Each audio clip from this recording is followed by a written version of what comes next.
Do you need to translate documents into different languages? Today we'll guide you through the process step by step.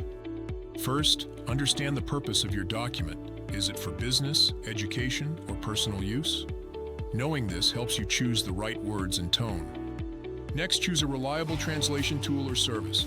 Online tools like Google Translate are quick but may not be accurate. For important documents, consider hiring a professional translator. If you use an online tool, start by copying and pasting your text into the translation box. Select the target language and click Translate. After translating, review the text carefully. Look for any errors or awkward phrases. Online tools can make mistakes, so it's important to double-check. If possible, ask a native speaker to review the translation. They can help ensure the text sounds natural and correct. Finally, make any necessary adjustments. Ensure the translated document matches the original in meaning and tone. And that's it. With these steps, you can translate documents into different languages accurately and effectively. Thanks for watching. Remember, the key to a good translation is accuracy and clarity. Happy translating.